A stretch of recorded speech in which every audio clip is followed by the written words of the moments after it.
देखिए बेटे, last class में हमने पढ़ लिया था वर्क डन बाय टॉर्क। जैसे फोर्स वर्क करता है वैसे ही टॉर्क भी वर्क करता है। वर्क अगर होगा तो पावर भी होगी, तो पावर डिलीवर्ड बाय टॉर्क।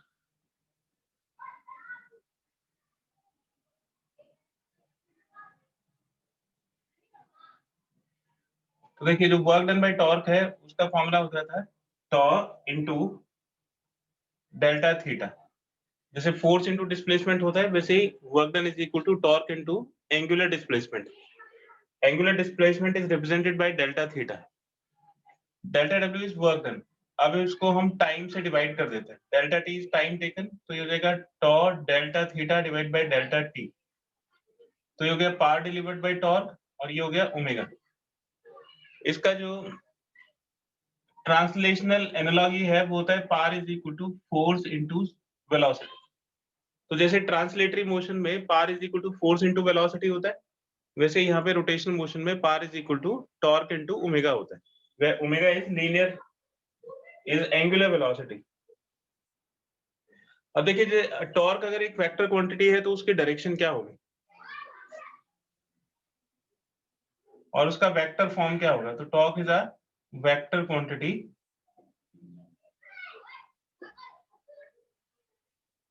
और ये एक एक्सियल वेक्टर होता है और इसका फॉर्मूला होता है torque is equal to R cross F.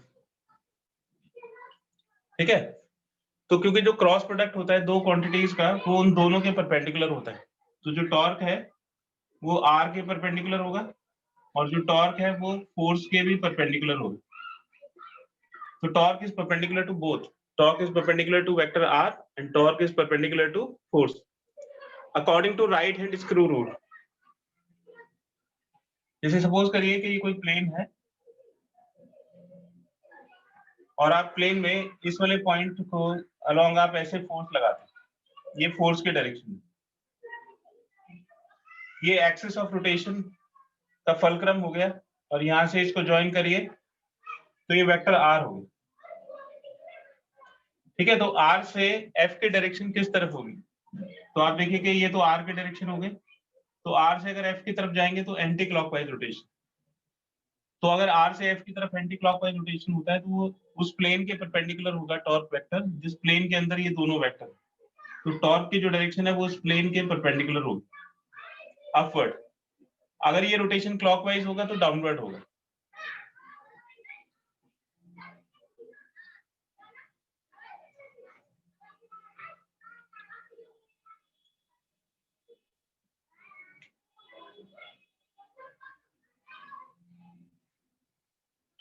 अब इसका देखिए कंपोनेंट फॉर्म में इसको पढ़ते हैं। टॉर्क को फोर्स के कंपोनेंट के टर्म्स में किस तरह से पढ़ सकते हैं।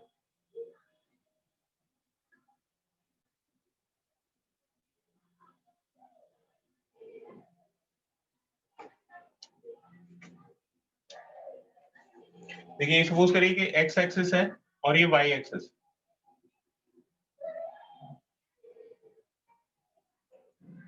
ये कोई पॉइंट है और इस पे इस डायरेक्शन में एक फोर्स लगा हुआ है एफ।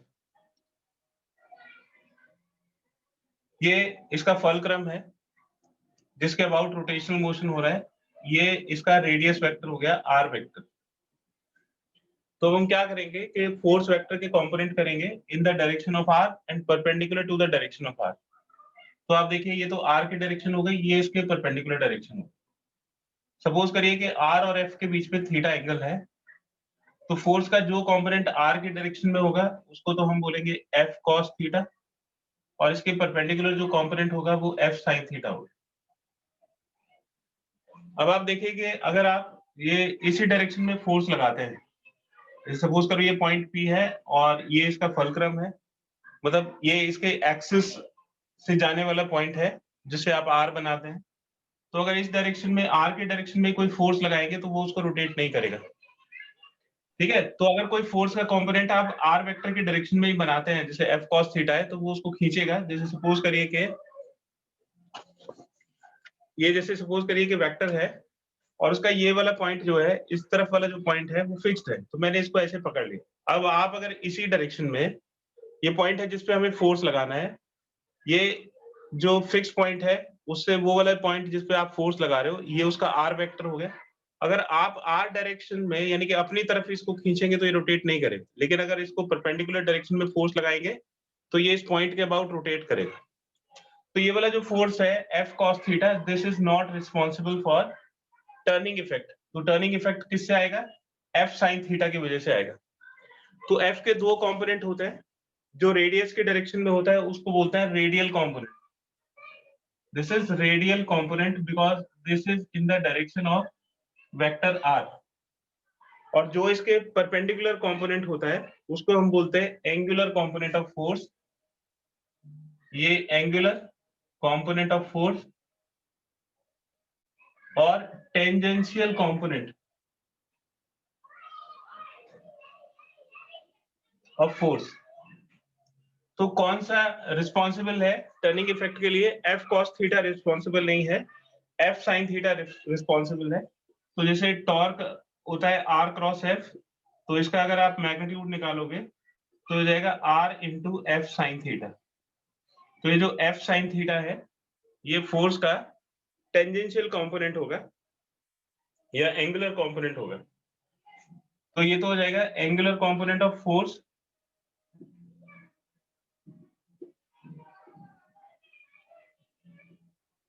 और R को हम लिख देंगे perpendicular distance.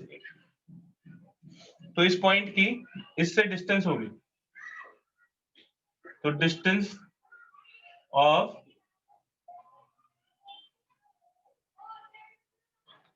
Point of application of force, point of application of force यानी कि जिस पॉइंट पे आप फोर्स को अप्लाई कर रहे हो, तो ये हो गया point of application of force from axis of rotation.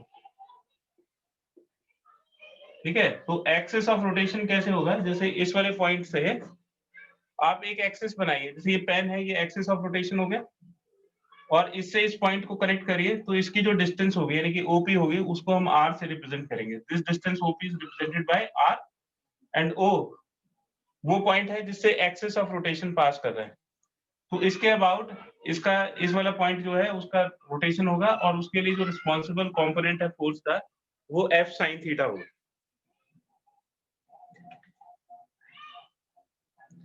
ठीक है, अब जैसे लीनियर मोमेंटम होता है उसी तरह से एंगुलर मोमेंटम। तो रोटेशनल मोशन में मोमेंटम का जो काउंटर पार्ट है that is called angular momentum. तो आप समझते हैं कि एंगुलर मोमेंटम क्या होता है? वेक्टर क्वांटिटी होती है और उसकी डायरेक्शन। तो बिल्कुल ऐसा ही है जैसे टॉर्क है। जो रिलेशन टॉर्क और फोर्स में है वही रिलेशन लीनियर मोमेंटम और एंगुलर मोमेंटम में है, बिल्कुल एक जैसा रिलेशन है। तो नेक्स्ट टॉपिक है एंगुलर मोमेंटम।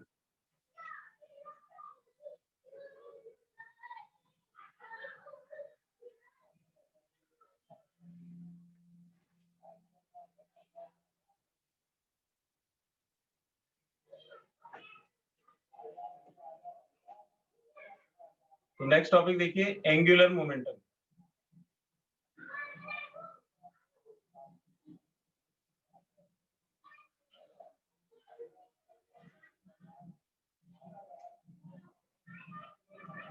तो एंगुलर मोमेंटम किस चीज का होता है? Angular momentum of a particle. Particle क्या कर रहा होगा? पार्टिकल रोटेटिंग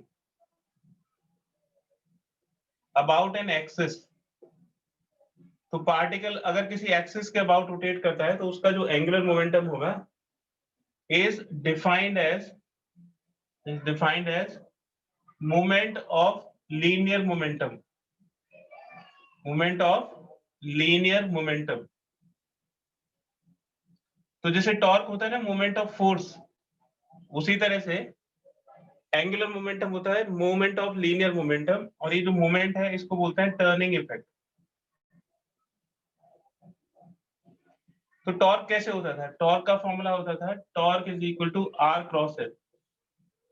उसी तरह से जो एंगुलर मोमेंटम है यानी कि एल, वो होता है आर क्रॉस लीनियर मोमेंटम।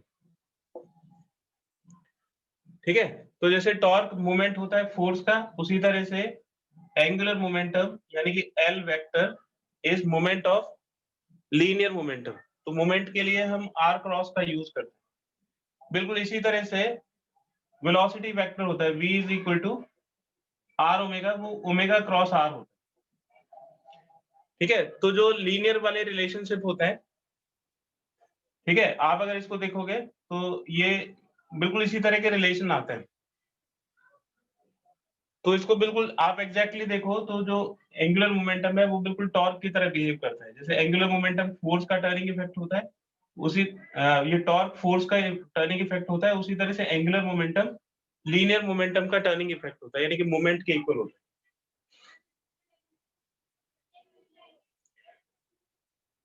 देखिए ये सपोज करिए कि इसका पहले वेक्टर रिप्रेजेंटेशन देखिए, वेक्टर रिप्रेजेंटेशन।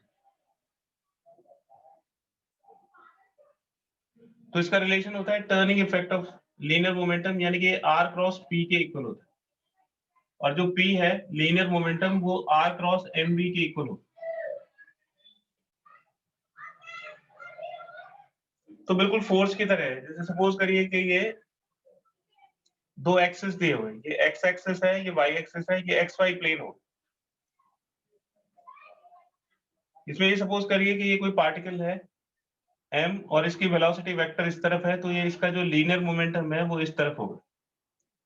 इसका जो एक्सिस ऑफ रोटेशन है उससे इसको ज्वाइन करिए, तो एक्सिस ऑफ रोटेशन से इसको ज्वाइन करेंगे तो हमें आर वेक्टर मिलेगा। और सपोज करिए कि ये जो आर वेक्टर है ये पी वेक्टर के साथ थीटा एंगल बनाता है। वेक्टर्स के एंगल के लिए वेक्टर एक ही पॉइंट से स्टार्ट होने चाहिए, तो ये वाला एंगल थीटा नहीं हो। आर वेक्टर की डायरेक्शन ये है, पी वेक्टर की डायरेक्शन ये है, तो अगर हम आर वेक्टर को इसी पॉइंट से बनाएंगे तो इस डायरेक्शन में होगा। तो आर से पी की तरफ देखेंगे तो ये थीटा एंगल आएगा। ठीक है, तो जो एल है, अगर आप आर से पी की तरफ जाएंगे तो एंटी क्लॉकवाइज, तो एल की जो डायरेक्शन है वो इस प्लेन के परपेंडिकुलर होगी, ये आर के भी परपेंडिकुलर होगा, और ये पी वेक्टर के साथ भी 90 डिग्री का एंगल बनाएगा। तो जो एंगुलर मोमेंटम है यानी कि एल वो आर क्रॉस पी की डायरेक्शन में होगा, और ये जो एंगुलर मोमेंटम है ये आर के भी परपेंडिकुलर होगा और ये पी के भी परपेंडिकुलर होगा। ठीक है, अगर इसका मैग्नीट्यूड देखोगे तो एल का मैग्नीट्यूड हो जाएगा आर क्रॉस पी का मैग्नीट्यूड। तो एल के मैग्नीट्यूड को एल से रिप्रेजेंट करेंगे, और जो आर क्रॉस पी का मैग्नीट्यूड जैसे ए बी साइन थीटा होता है, उसी तरह से ये R into P into sine theta हो जाएगा। तो एल की वैल्यू हो जाएगी R into P into sine theta, बिल्कुल ऐसे ही जैसे टॉर्क आप निकालते हैं, R into F into sine theta.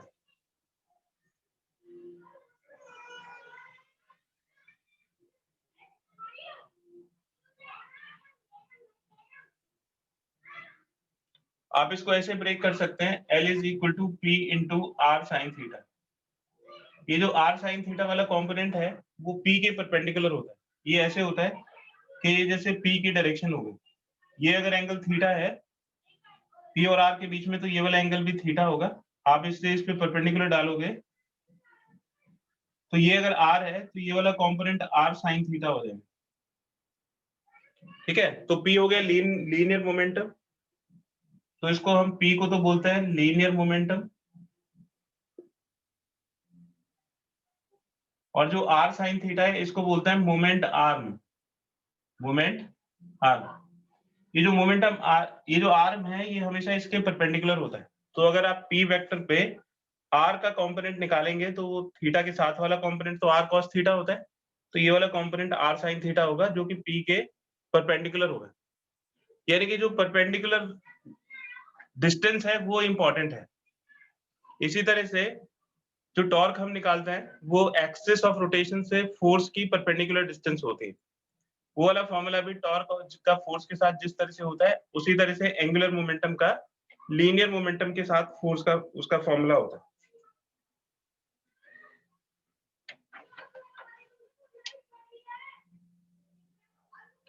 आप इसको दूसरी तरह से भी लिख सकते हैं, जैसे L is equal to R into P sine theta भी लिख सकते हैं, R into P sine theta. तो जो पी साइन थीटा है वो कैसे निकालेंगे, आर के डायरेक्शन में, आर वेक्टर की डायरेक्शन में जो कंपोनेंट होगा वो पी कॉस थीटा होगा, जैसे फोर्स का हमने कंपोनेंट निकाला था, और इसके परपेंडिकुलर जो फोर्स होगा वेक्टर होगा वो p sin थीटा हो जाएगा। तो परपेंडिकुलर कंपोनेंट यानी कि जो दोनों हैं वो एक दूसरे के परपेंडिकुलर होने चाहिए। अगर दोनों एक दूसरे के परपेंडिकुलर है तो डायरेक्टली मल्टीप्लिकेशन हो जाएगा। तो चाहे तो परपेंडिकुलर डिस्टेंस लीजिए, चाहे परपेंडिकुलर कंपोनेंट लीजिए r का किसके साथ, p के साथ, यानी कि r into p sin theta हो जाएगा। तो ये जो p sin थीटा है, p sin theta, this is angular component. ये जो p cos थीटा है इसको रेडियल कंपोनेंट बोलते हैं और इसको एंगुलर कंपोनेंट। तो ये हो जाएगा एंगुलर कंपोनेंट ऑफ, तो ये प्रूव करने के लिए आ सकता है, angular component of linear momentum into its distance.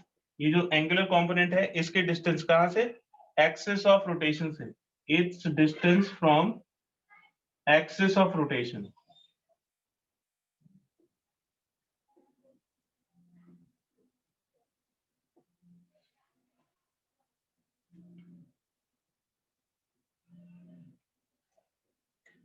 जैसे फोर्स का लीनियर मोमेंटम के साथ रिलेशन होता है ना, rate of change of linear momentum is called force, उसी तरह से एंगुलर मोमेंटम का भी रिलेशन होता है। इसका एक स्क्रीनशॉट ले लीजिए।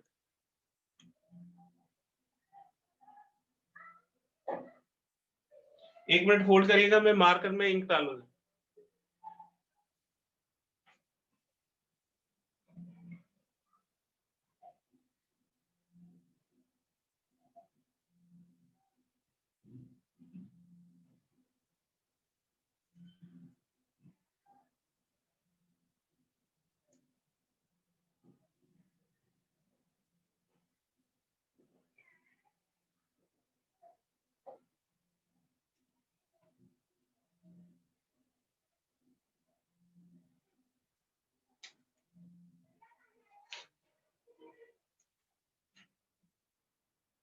Relation between torque and angular momentum.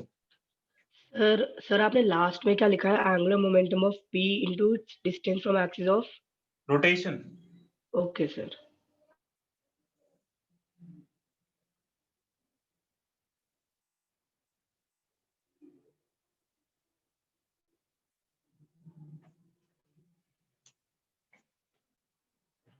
देखो जैसे फोर्स का फॉर्मूला होता है, force is equal to dp dt, है ना, Newton second law. Force is equal to rate of change of linear momentum. तो फोर्स की जगह क्या आ जाएगा, टॉर्क आ जाएगा, और dp dt की जगह आ जाएगा dl dt। तो फोर्स की जगह टॉर्क और लीनियर मोमेंटम की जगह एंगुलर मोमेंटम। तो जिस तरह से ट्रांसलेशन के फॉर्मूले होते हैं बिल्कुल उसी तरह से रोटेशन के भी फॉर्मूले होते हैं। तो फोर्स की जगह टॉर्क आ जाएगा और लीनियर मोमेंटम की जगह एंगुलर मोमेंटम आ जाएगा। तो ये किस किस के बीच का रिलेशन हो गया, टॉर्क का और एंगुलर मोमेंटम के बीच का रिलेशनशिप आ गया। तो ये relation between torque, relation between torque and angular momentum.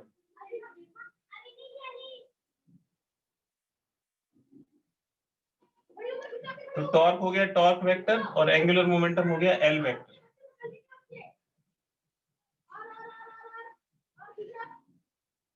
तो देखिए ये जो रिलेशन हम प्रूव करेंगे, torque is equal to dl dt,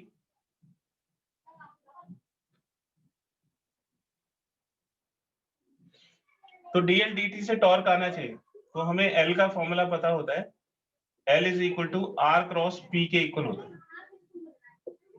ठीक है, तो इसको डिफरेंशिएट करेंगे तो टॉर्क आना चाहिए। तो इसको डिफरेंशिएट करिए, dl dt is equal to d dt of R cross P। ठीक है, अब इसमें प्रोडक्ट रूल लगाएंगे और क्रॉस प्रोडक्ट में ध्यान रखेंगे कि ऑर्डर चेंज नहीं कर सकते। ऐसा नहीं कर सकते कि P को पहले लिखें और R को बाद में लिखें। अगर आप इसमें ऑर्डर चेंज करोगे तो फिर आपको माइनस साइन को इन्वॉल्व करना पड़ेगा। तो देखिए पहले फर्स्ट वेक्टर का डिफरेंशिएशन dr dt, फिर सेकंड एज इट इज, फिर फर्स्ट एज इट इज और सेकंड का डिफरेंशिएशन, तो ये dp dt हो। तो dr dt तो वेलोसिटी वेक्टर के इक्वल होता है और लीनियर मोमेंटम होता है mv। r और ये जो dp dt वेक्टर होता है ये फोर्स के इक्वल होता है, because force is equal to rate of change of linear momentum, यानी कि d d t of P vector के इक्वल हो। अब देखिए ये जो m है ये तो स्केलर क्वांटिटी है और v और b का क्रॉस प्रोडक्ट हो जाएगा और ये हो जाएगा r cross f। r cross f torque vector के इक्वल होता है। ये टॉर्क वेक्टर की डेफिनेशन है, मोमेंट ऑफ फोर्स, यानी कि टॉर्क हो जाएगा r क्रॉस f के इक्वल। अब देखिए अगर आप दो एक जैसे वेक्टर्स का क्रॉस प्रोडक्ट करते हैं तो उसकी वैल्यू 0 आती है, तो ये m इंटू 0 के इक्वल हो जाएगा और ये हो जाएगा टॉर्क वेक्टर। तो dl dt हो जाएगा टॉर्क वेक्टर के इक्वल और ये हमारा प्रूफ हो गया dl dt is equal to torque. आपको मैं इसको जरा रिवाइज करा दूं कि सेम वेक्टर्स का क्रॉस प्रोडक्ट 0 क्यों होता है। जैसे a क्रॉस b की वैल्यू होती है a cross b is equal to magnitude of a magnitude of b sine theta, और परपेंडिकुलर वेक्टर के लिए n कैप होता है। तो अगर आप a क्रॉस a करोगे तो ये साइन थीटा जो है वो 0 हो जाएगा और साइन 0 की वैल्यू 0 आ जाएगी। इस तरह से किसी भी वेक्टर को खुद के साथ क्रॉस प्रोडक्ट करते हैं तो उसकी वैल्यू 0 आती है। ठीक है, तो जो टॉर्क है वो किसके इक्वल हो जाएगा, rate of change of angular momentum के इक्वल, यानी कि torque is equal to d l d t हो जाएगा। इसको याद करना बिल्कुल भी मुश्किल नहीं है, ये बिल्कुल ऐसे ही है जैसे फोर्स का फॉर्मूला होता है डीपी डीटी, तो फोर्स की जगह टॉर्क आ जाएगा और लीनियर मोमेंटम की जगह एंगुलर मोमेंटम आ जाएगा। तो फॉर्मूले याद करना रोटेशन में कोई मुश्किल चीज नहीं है, बिल्कुल जो आपके ट्रांसलेटरी मोशन वाले फॉर्मूले थे बिल्कुल वही फॉर्मूले ट्रांसलेटरी मोशन में भी है, इसमें रोटेशनल मोशन में भी है। बस किसकी जगह क्या रखना है उसको ध्यान रखना है। इसका एक स्क्रीनशॉट ले लीजिए। अब इसका ज्योमेट्री में देखते हैं कि एंगुलर मोमेंटम का ज्योमेट्री में क्या मीनिंग होता है।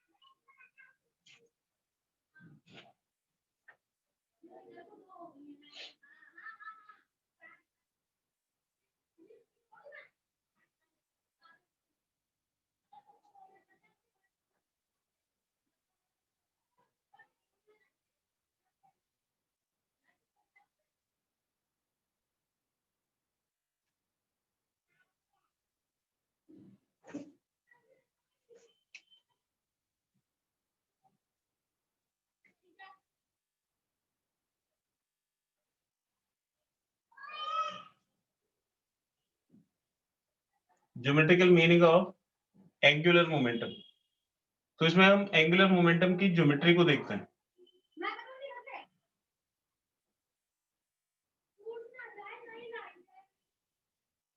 देखिए ये एक्स एक्सिस हो गया, ये वाई एक्सिस और ये जेड एक्सिस।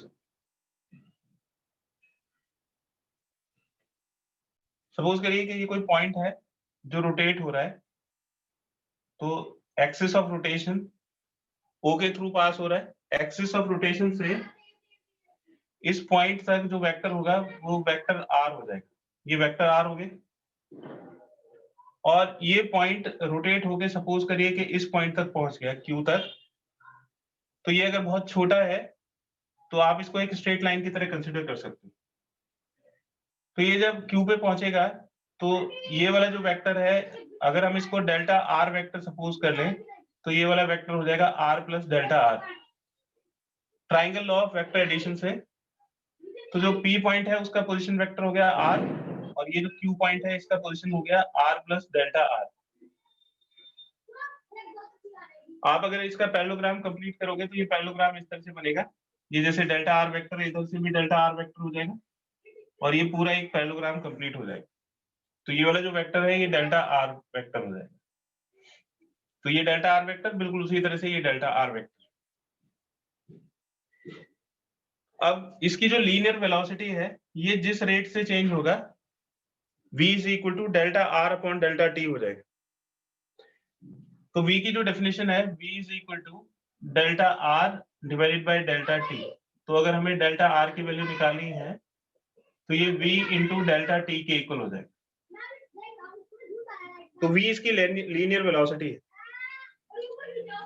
ये जो वेक्टर है ओ आर और ओ पी, इस पॉइंट को r सपोज कर लीजिए, ये दोनों वेक्टर सेम होंगे तो ओ आर वेक्टर किसके इक्विवेलेंट हो जाएगा, पी क्यू वेक्टर के इक्वल। और ये डेल्टा आर हो, तो O R is equal to P Q is equal to delta r. अब हम इस पूरे ट्राइंगल का एरिया कैलकुलेट करते हैं। तो क्रॉस प्रोडक्ट में जब हमने क्रॉस प्रोडक्ट का ज्योमेट्रिकल रिप्रेजेंटेशन पढ़ा था, तो उसमें हमने ये पढ़ा था कि अगर सपोज करो ए वेक्टर है और ये बी वेक्टर है, ठीक है, तो आप इससे अगर पैरेललोग्राम बनाते हो तो इसका एरिया होता है ए क्रॉस बी का मैग्नीट्यूड। ठीक है, तो एरिया ऑफ पैरेललोग्राम आता है ए क्रॉस बी का मैग्नीट्यूड। तो जो क्रॉस प्रोडक्ट का मैग्नीट्यूड है वो पैरेललोग्राम के एरिया को रिप्रेजेंट करता है। तो अगर हम इस ट्राइंगल का एरिया कैलकुलेट करें, एरिया ऑफ ट्राइंगल OPQR,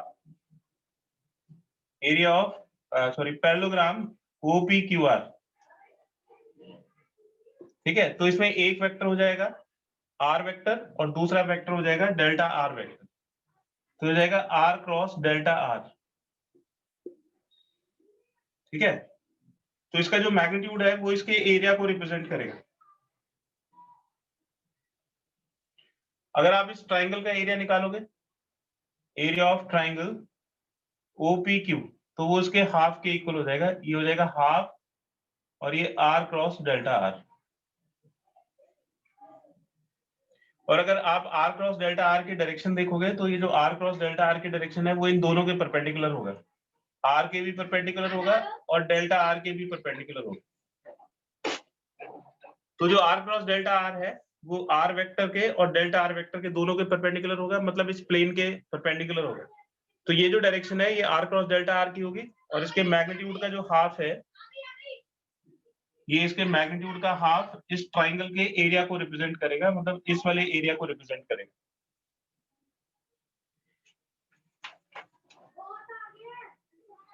अब ये जो डेल्टा आर वेक्टर हमने निकाला था v डेल्टा t, इसका क्या रोल है, हम यहाँ पे इसको सब्स्टिट्यूट कर देंगे और फिर हम देखेंगे कि लीनियर मोमेंटम से एंगुलर मोमेंटम कैसे बनेगा।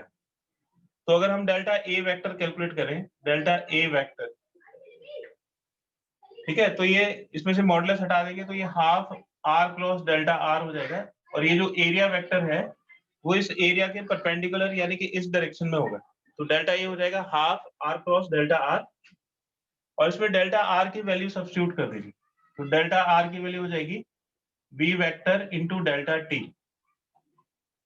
तो ये डेल्टा एरिया वेक्टर होगी। हम क्या कोशिश कर रहे हैं, हम एंगुलर मोमेंटम को जानने की कोशिश कर रहे हैं। आप हमेशा अपने ध्यान रखिए कि जो एंगुलर मोमेंटम है वो किसके इक्वल होता है, वो r क्रॉस p के इक्वल होता है। और p किसके इक्वल होता है, p होता है mv के इक्वल। तो अब ये चीज बनने वाली है, देखो ये r क्रॉस v, इसको किसकी जरूरत है, सिर्फ m की जरूरत है। अगर इसको m मिल जाए तो ये mv वेक्टर यानी कि p हो जाएगा और डेल्टा t को उस तरफ से निकाल लेंगे तो डेल्टा t तो इस तरफ आ जाएगा, ये हो जाएगा delta a vector divided by delta t और इसको हाफ r क्रॉस m से इसको मल्टीप्लाई कर दीजिए और m से इसको डिवाइड कर दीजिए। तो ये जो r क्रॉस mv है ये r क्रॉस p के इक्वल हो जाएगा, तो ये हो जाएगा 1/2m और ये जो r क्रॉस p वेक्टर है इसको हम l वेक्टर लिख सकते हैं, r cross mv vector is equal to l vector. तो इसकी ज्योमेट्री हो गई। आप अगर l वेक्टर को देखो तो l वेक्टर किसके इक्वल हो गया, तो l वेक्टर हो जाएगा ये 2m इधर आ जाएगा 2m और ये delta a vector divided by delta t।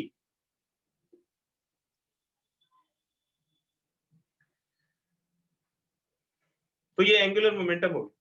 अब ये क्या होता है, दिस इज ये जो delta a upon delta t है, delta a upon delta t, ये area with respect to time, इसको हम बोलते हैं areal velocity. Delta a upon delta t is equal to areal velocity, मतलब कितना एरिया, ये वाला जो वेक्टर है r के साथ डेल्टा, ये पार्टिकल ऐसे सर्कुलर मोशन में मूव करेगा। अगर कोई ऑब्जेक्ट रोटेट करेगा तो ये वाला पार्टिकल ऐसे सर्कुलर मोशन में मूव करेगा। वो डेल्टा t में सेंटर से कितना एरिया स्वीप करेगा, उस एरिया का टाइम के साथ जो रेशो होगा उसको हम एरियल वेलोसिटी बोलेंगे। तो ये 2m यानी कि twice of mass into areal velocity के इक्वल होता है। ठीक है, तो ये आता है L is equal to 2m delta a delta t और हम एरियल वेलोसिटी को भी इसके टर्म्स में लिख सकते हैं। तो अगर यहाँ से हम एरियल वेलोसिटी की वैल्यू निकालें तो ये हो जाएगा हाफ L/m, मतलब जितना ज्यादा एंगुलर मोमेंटम होगा उतना ही ज्यादा एरिया स्वीप करेगा। तो आप अगर एंगुलर मोमेंटम इंक्रीज करते हो, क्योंकि मास तो फिक्स्ड है, स्केलर क्वांटिटी है, तो जितना ज्यादा एंगुलर मोमेंटम होगा उतनी ही ज्यादा एरियल वेलोसिटी होगी। तो जो एरियल वेलोसिटी है वो एंगुलर मोमेंटम के डायरेक्टली प्रोपोर्शनल होती। तो ये इसका बेटा ज्योमेट्री में मीनिंग है। और ये जो एरियल वेलोसिटी टर्म है ये हमने केपलर्स लॉ में पढ़ा हुआ है। ठीक है, तो जो केपलर का लॉ है एरियल वेलोसिटी वाला, जो सेकंड लॉ है, उसको हम इससे डिराइव करते हैं। तो क्रॉस प्रोडक्ट थोड़ा रिवाइज करके इसको पढ़िएगा, बड़ा इंपॉर्टेंट है।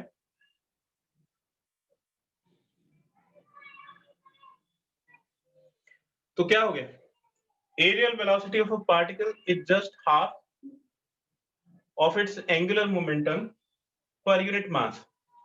तो जो एरियल वेलोसिटी होती है पार्टिकल की फ्रॉम एक्सिस ऑफ रोटेशन, वो किसके इक्वल होती है, half of angular momentum per unit mass. ठीक है, ये इसका ज्योमेट्रिकल इंटरप्रिटेशन है। अब एक न्यूमेरिकल करते हैं बेटा, देखिए जरा।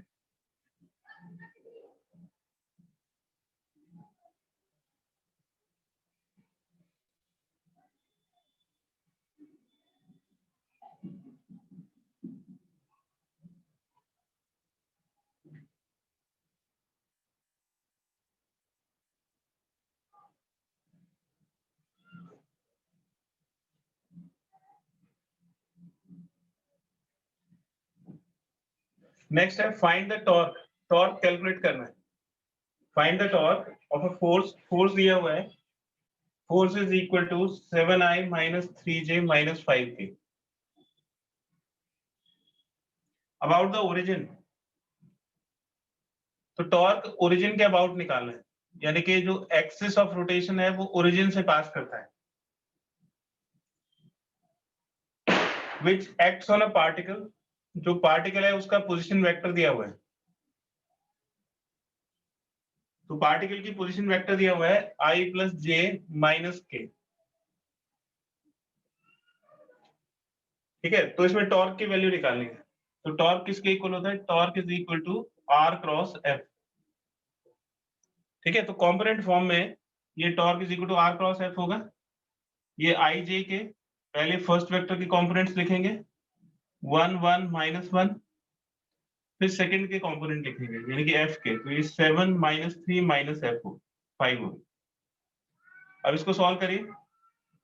ये i पॉजिटिव साइन के साथ आता है, j नेगेटिव साइन के साथ आता है और k पॉजिटिव साइन। फिर i के साथ इसको और इसको छोड़ देंगे तो ये 1 माइनस 1 माइनस 3 माइनस 5। फिर j के साथ इसको और इसको छोड़ देंगे तो 1 माइनस 1 7 माइनस 5। और k के साथ इसको और इसको छोड़ देंगे तो 1 1 7 माइनस 3। और इसको सॉल्व करिए तो ये 1 इंटू माइनस 5 हो जाएगा, माइनस 3 इंटू माइनस 1 3 हो जाएगा, और ये बीच में माइनस, तो माइनस 5 माइनस 3।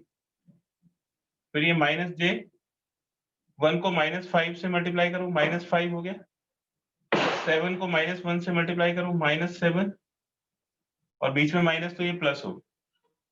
फिर प्लस के, ये 1 इंटू माइनस 3 माइनस 3, और 7 इंटू 1 7, तो माइनस 7 के इक्वल। तो ये हो गया minus 8 minus j 7 minus 5 2 plus के, और ये माइनस 10, तो माइनस 8 आई माइनस 2j माइनस 10 के। ठीक है, ये टॉर्क वेक्टर हो गए। और अगर टॉर्क का मैग्नीट्यूड निकालना हो तो टॉर्क का मैग्नीट्यूड हो जाएगा under root minus 8 square plus minus 2 square plus minus 10 square.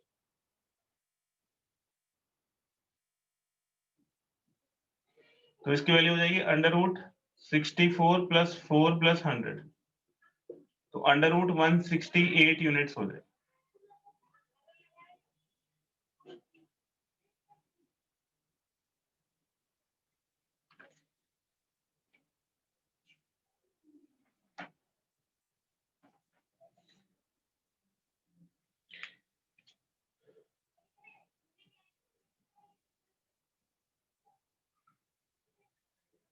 एक और एग्जांपल देखिए बेटा,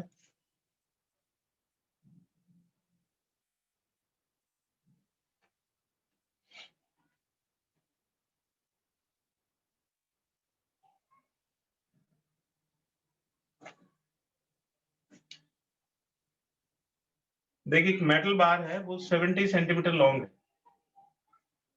एक मेटल बार है और इसकी लेंथ दे रखी है कि 70 सेंटीमीटर की इसकी लेंथ है।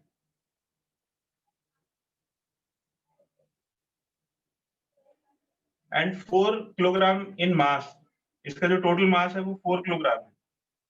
बार का मास दिया हुआ है m is equal to 4 kg। Supported on 2 knife edges placed 10 centimetre from each end। तो यहाँ पे इसके सपोर्ट है, ये नाइफ एजेस इनको बोलता है, और ये दोनों एंड से 10 सेंटीमीटर के डिस्टेंस पे है। ये वाली डिस्टेंस 10 सेंटीमीटर दी हुई है और ये वाली डिस्टेंस भी 10 सेंटीमीटर दी हुई है। तो these supports are called knife edges। A 6 kilogram weight is suspended 10 centimeter from each end।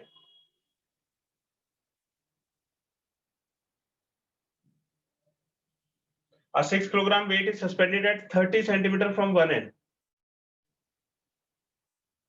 तो एक वेट है और वेट जो है वो 6 किलोग्राम का वेट है और एक एंड से 30 सेंटीमीटर पे उसको लटका दिया जाता है। तो यहाँ से 30 सेंटीमीटर पे देखिए तो ये टोटल इसका जो सेंटर है वो 35 सेंटीमीटर पे होगा। सेंटर ऑफ ग्रेविटी या सेंटर ऑफ मास 35 सेंटीमीटर पे होगा और इससे तो इसका जो टोटल वेट है 4 इंटू जी, तो टोटल वेट तो हो जाएगा 4g न्यूटन, है ना। मास को अगर g से मल्टीप्लाई कर दो तो वेट आ जाएगा। अब यहाँ से 30 सेंटीमीटर एक एंड से एक वेट और लटका हुआ है, सपोज करिए कि W1 वेट है और ये 6 kg वेट है। तो 6 kg का वेट कितना हो जाएगा? 6 kg weight is equal to 6g newton. तो इसकी जो डिस्टेंस है वो इस तरफ से 30 सेंटीमीटर की डिस्टेंस पे ये एक वेट लटका हुआ है।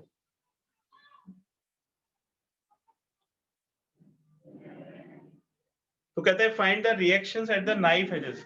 अब ये पूरा बैलेंस्ड है, तो ये रॉड इस तरह से लटकी हुई है और बैलेंस्ड है, मतलब इसमें कोई रोटेशन मोशन नहीं हो रहा है। तो उसने पूछा है कि जो नाइफ एजेस की बार के ऊपर जो रिएक्शंस होंगी ये कितनी होंगी। तो देखिए ये अपना वेट इसके ऊपर डालेगा, ये रिएक्शन लगाएगा, तो ये नाइफ एज की एक रिएक्शन हो गई R1 और ये दूसरी रिएक्शन हो गई R2। तो अब देखिए बार जो है ना तो उसमें ट्रांसलेटरी मोशन हो रहा है और ना उसमें रोटेशनल मोशन हो रहा है, ठीक है। तो अब जो हमें R1 और R2 की वैल्यू निकालनी है उसके लिए हम दोनों इक्विलिब्रियम को कंसीडर करेंगे, क्योंकि हमें दो इक्वेशंस के रिक्वायरमेंट है। अगर हमें R1 और R2 की वैल्यू निकालनी है तो हमें दो इक्वेशंस बनानी पड़ेंगे। तो एक तो बनेगा ट्रांसलेशनल इक्विलिब्रियम से, यूजिंग ट्रांसलेशनल इक्विलिब्रियम, और दूसरा बनेगा रोटेशनल इक्विलिब्रियम से। तो रोटेशनल इक्विलिब्रियम के लिए, क्योंकि कोई भी पॉइंट जो है वो रोटेट नहीं कर रहा है, तो आप किसी भी पॉइंट को फलक्रम ले सकते हैं। तो हम जी को ले लेते हैं, तो रोटेशनल इक्विलिब्रियम अबाउट जी, तो जी को हमने पॉइंट ऑफ रोटेशन या फलक्रम कंसिडर कर लिया। ट्रांसलेशनल इक्विलिब्रियम का मतलब है कि इसमें ट्रांसलेशन नहीं हो रहा है, इसका मतलब है कि इस पे नेट फोर्स 0 हो गया। तो अब देखिए फोर्सेस को बैलेंस करते हैं। इसमें नीचे की तरफ जो फोर्सेस लगे हैं वो W और W1, और ऊपर की तरफ जो फोर्सेस लगे हैं वो R1 और R2 है। तो जो R1 प्लस R2 है उसको कौन बैलेंस कर रहा है? उसको बैलेंस कर रहा है W1 और W। तो W1 की वैल्यू 6G हो गई और W की वैल्यू 4G, है ना। तो ये 10G न्यूटन हो गया और G की वैल्यू होती है 9.8, तो ये हो जाएगा 98 न्यूटन। तो R1 प्लस R2 की वैल्यू 98 न्यूटन। ये हमने ट्रांसलेशनल इक्विलिब्रियम से दोनों का रिलेशन निकाल लिया। अब हमें एक इक्वेशन और मिलेगी और वो इक्वेशन मिलेगी रोटेशनल इक्विलिब्रियम से। उसको हम जी के अबाउट जो मोमेंट ऑफ फोर्स हैं उनको, उनके साइन को देखेंगे। अगर फोर्स की नेचर ऐसी है कि वो फुलक्रम के अबाउट रॉड को एंटी क्लॉकवाइज रोटेशन में रोटेट करने की कोशिश कर रहा है तब तो उसको पॉजिटिव लेंगे और क्लॉकवाइज में नेगेटिव। और अगर आप ऐसे भी कर सकते हो कि एंटी क्लॉकवाइज मूवमेंट्स को क्लॉकवाइज मूवमेंट्स के इक्वल रख सकते हो। ठीक है, तो पहले क्लॉकवाइज मूवमेंट निकाल लेते हैं। रोटेशनल इक्विलिब्रियम में क्लॉकवाइज मूवमेंट किससे बैलेंस होंगे? Anti clockwise movement. तो या तो दोनों को एक तरफ साइन के साथ लिखो या दोनों को बैलेंस कर दो। तो ये ज्यादा अच्छा है क्योंकि इसमें आपको साइन की जरूरत नहीं पड़ेगी। क्लॉकवाइज मूवमेंट्स को अलग निकालो, एंटी क्लॉकवाइज मूवमेंट्स को अलग, और दोनों को इक्वेट करो। तो देखो ये तो जी पे ही लग रहा है, ये जी पे ही लग रहा है, जी से होके जा रहा है, तो इसकी डिस्टेंस जी से 0 होगी, तो इसलिए इसका मोमेंट तो हो जाएगा 0। ठीक है, तो डब्ल्यू का तो कोई मोमेंट नहीं होगा। अब बचे 3 फोर्स, है ना, एक R2 R1। तो ये जी के राइट साइड में अगर आप इस तरफ फोर्स लगाओगे तो इसमें रोटेशन इस तरह से आएगा, तो ये हो जाएगा एंटी क्लॉकवाइज रोटेशन। तो R2 जो है वो एंटी क्लॉकवाइज मूवमेंट क्रिएट करेगा। R2 की डिस्टेंस कितनी है जी से? तो 10 सेंटीमीटर इधर से कम कर दो, ये इसके सेंटर से 35 सेंटीमीटर है, क्योंकि टोटल 70 सेंटीमीटर है, तो 10 सेंटीमीटर निकालोगे तो 25 सेंटीमीटर बचेगा। तो R2 इंटू 25 सेंटीमीटर, क्योंकि दोनों मोमेंट है तो उसमें सेंटीमीटर ही पूरे में रखोगे तो सेंटीमीटर भी कैंसिल हो जाएगा, उसको मीटर में चेंज करने की जरूरत नहीं। फिर देखिए R1 को देखो, अगर इसके अबाउट देखोगे, ऐसे इसको फोर्स लगाओगे तो ये रॉड को इस तरफ मूव करेगा, यानी कि इसका जो रोटेशन है वो क्लॉकवाइज होगा, तो ये क्लॉकवाइज की डायरेक्शन में आएगा, और ये भी किसके बराबर हो जाएगा? R1, और 10 इधर से माइनस कर दो तो जी के अबाउट 25, तो ये आ जाएगा R1 इंटू 25। अब रह गया W1। जी के अबाउट देखो, अगर यहाँ से फोर्स लगाओगे तो ये नीचे की तरफ आएगा, तो इसका रोटेशन जी के अबाउट कैसा हो जाएगा? एंटी क्लॉकवाइज रोटेशन हो जाएगा। तो W1 का भी जो रोटेशन आएगा जी के अबाउट वो एंटी क्लॉकवाइज होगा, और इसकी जो डिस्टेंस है ये इस वाले एंड से 30 सेंटीमीटर पे है, तो सेंटर से इसके डिस्टेंस 5 सेंटीमीटर हो जाएगी, तो ये हो जाएगा W1 इंटू 5। ठीक है, तो ये भी R1 और R2 के बीच में आपको एक रिलेशन बना के देगा। इनकी वैल्यूज इसमें सब्स्टिट्यूट कर दीजिए।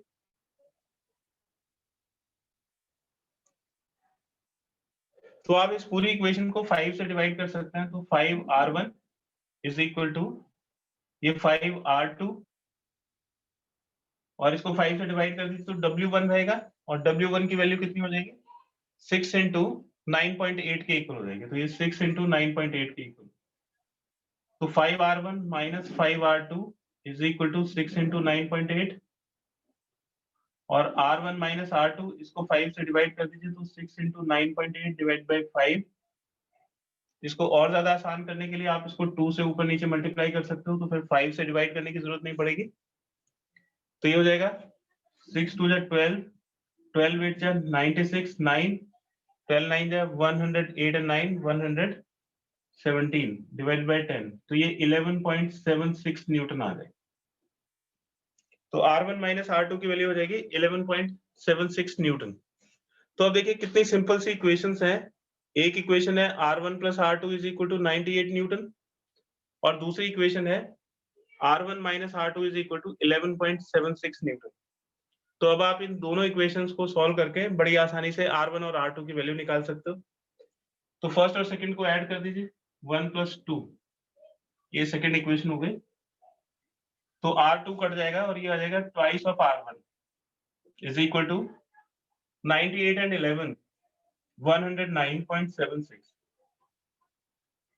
इसको 2 से डिवाइड कर दीजिए तो R1 की वैल्यू आ जाएगी 2 5 10 4 17 54.88 न्यूटन। ठीक है, अब इससे R2 भी बड़ी आसानी से आप निकाल सकते हो। R2 हो जाएगा 98 माइनस 54.88, तो ये 43.12 न्यूटन। तो R1 की वैल्यू हो गई 54.88 न्यूटन, और R2 की वैल्यू हो गई 43.12 Newton.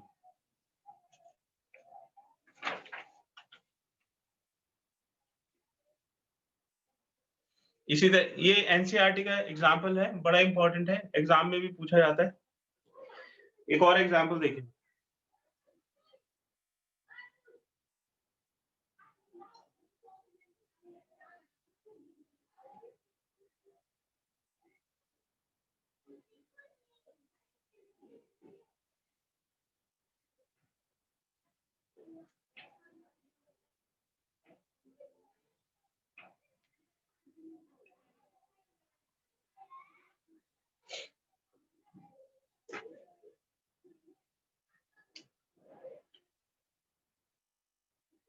A 3 metre long ladder weighing 20 kg, एक लैडर, एक सीढ़ी दी हुई है, उसकी लेंथ दे रखी है 3 मीटर और मास दिया हुआ है 20 kg, leans on a frictionless wall.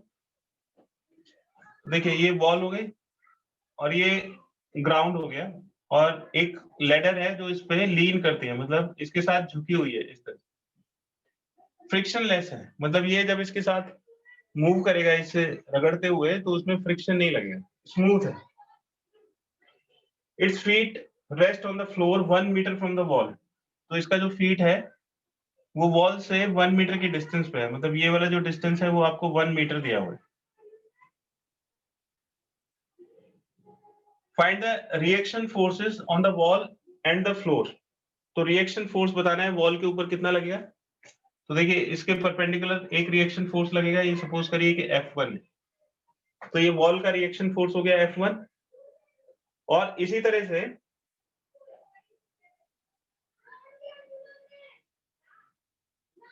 Wall frictionless है, उसने ये नहीं बोला है कि भाई जो फ्लोर है वो भी फ्रिक्शनलेस है, तो है कि फ्रिक्शनलेस है, तो यहाँ पे इसका एक तो रिएक्शन होगा नॉर्मल रिएक्शन N, और ये जब इस तरफ स्किड करेगा तो फ्रिक्शन इसको रोकेगा। तो ये जो N और F फोर्स है, ये दोनों रिएक्शन फोर्स हैं, तो इनका जो कांटेक्ट फोर्स का रिजल्टेंट आएगा वो रिजल्टेंट इस तरह से होगा, और इस रिजल्टेंट फोर्स को F2 हमने लिख लिया। तो F2 इन दोनों का रिजल्टेंट है, नॉर्मल रिएक्शन का और फ्रिक्शन फोर्स का रिजल्टेंट F2 होगा। तो उसने पूछा है फाइंड द रिएक्शन फोर्सेस, तो ये फ्रिक्शन भी रिएक्शन होता है, तो एक रिएक्शन फोर्स तो हो गया F2 है ना, ये तो ग्राउंड की रिएक्शन हो गई, और एक हो गया F1। तो F1 और F2 की वैल्यू पूछी है कि F1 और F2 की वैल्यू क्या होगी।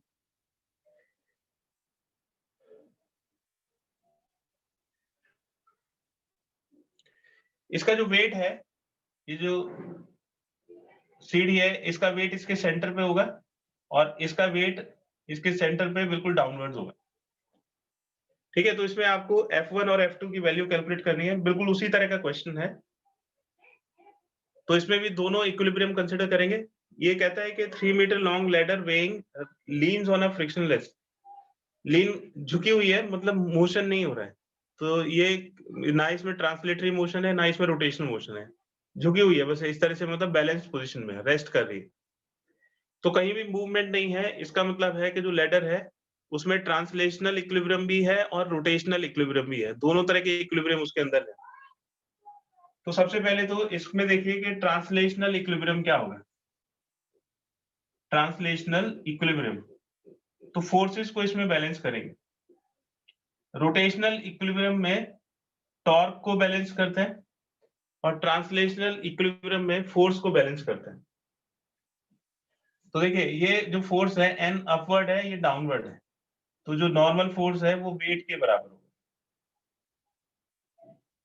वेट की वैल्यू 20 किलोग्राम दिया हुआ है, उसको G से मल्टीप्लाई कर दो तो 20 G न्यूटन के इक्वल होगा, यानी कि 20 इंटू 9.8, तो जो वेट है वो 196 न्यूटन के बराबर हो जाएगा, यानी कि नॉर्मल रिएक्शन और वेट दोनों 196 न्यूटन के इक्वल आ जाएगा। और इस तरफ वाला जो फोर्स है वो इस तरफ वाले फोर्स से बैलेंस होगा, यानी कि जो फ्रिक्शन का फोर्स है F, वो normal reaction of wall on ladder, तो F is equal to F1 के इक्वल हो। तो ट्रांसलेशनल इक्विलिब्रियम से हमको ये रिजल्ट मिले। अब हमें रोटेशनल इक्विलिब्रियम को कंसीडर करना है। रोटेशनल इक्विलिब्रियम,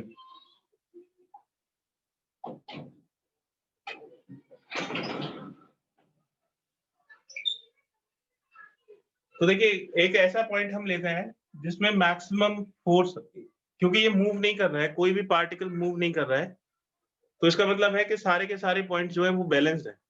अब आप किसी भी पॉइंट को एक्सिस ऑफ रोटेशन ले सकते हो, जैसे हमने इस वाले पॉइंट को A पॉइंट को एक्सिस ऑफ रोटेशन ले लिया, तो उससे ये फायदा होगा कि इसके थ्रू जितने भी फोर्सेस हैं, जैसे N इससे जा रहा है, F इससे जा रहा है, तो इन दोनों फोर्सेस ये तो इन दोनों का ही रिजल्टेंट है, तो या तो N और F को अलग अलग लेंगे या सीधा F2 को लेंगे। ठीक है, तो N और F इसी पॉइंट से जा रहे हैं, तो ना तो N का कोई मोमेंट आएगा ना F का कोई मोमेंट आएगा, तो कितने फोर्सेस बचेंगे, बस दो फोर्सेस बचेंगे, एक W और एक F।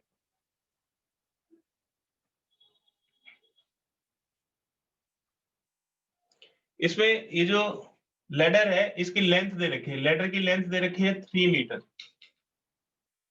है ना, और ये जो है 1 मीटर। तो आप इसको पाइथागोरस थ्योरम से ये वाली डिस्टेंस निकाल सकते हो। तो ये आ जाएगा under root 3 square minus 1 square, तो 2 अंडर रूट 2 मीटर आ जाएगा। तो ये वाली लेंथ आ जाएगी 2 अंडर रूट 2 मीटर। अब रोटेशनल इक्विलिब्रियम किसके अबाउट देखते हैं? Rotational equilibrium about A point के अबाउट देखते हैं, ठीक है। तो इसमें क्लॉकवाइज मूवमेंट किसके बराबर होगा? Clockwise movement is equal to anti clockwise movement.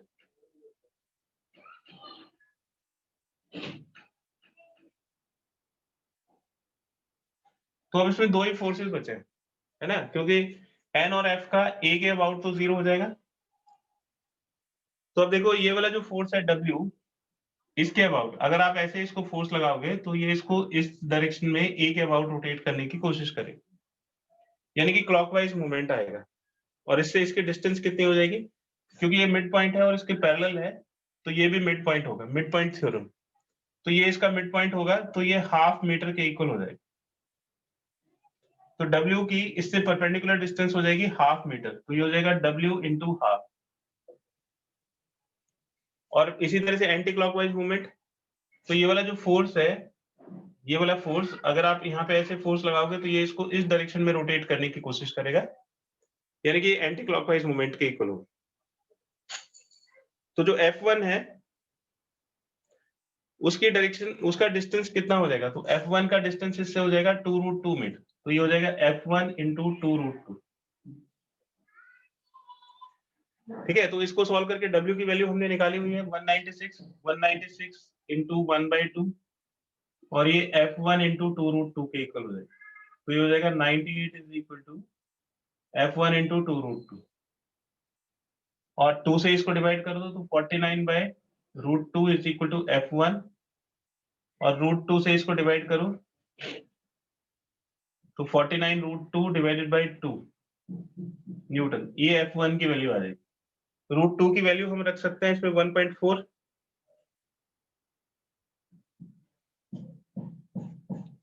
तो अगर हम इसमें 1.414 इसकी वैल्यू रख देंगे तो ये हो जाएगा 49 इंटू 0.7, तो 34.3 न्यूटन आ जाएगा F1 की वैल्यू।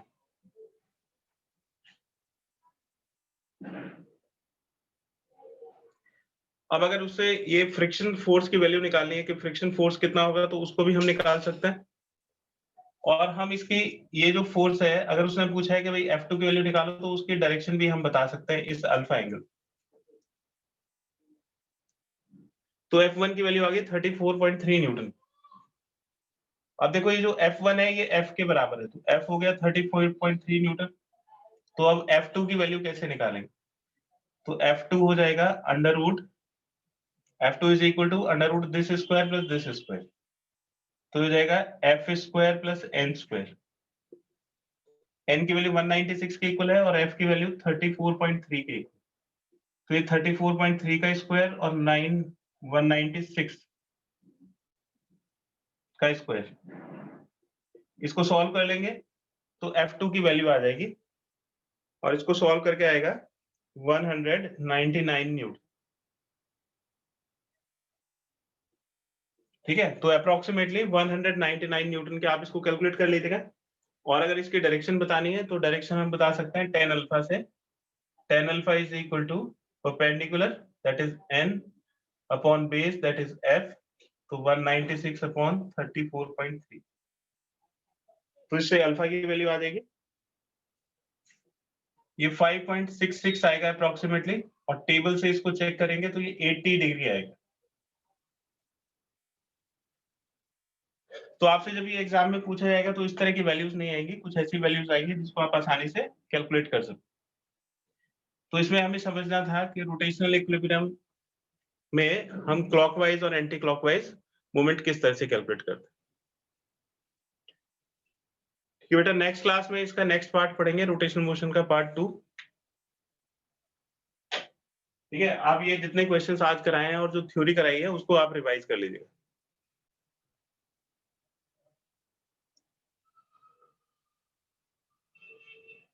हाँ, और एक और चीज कि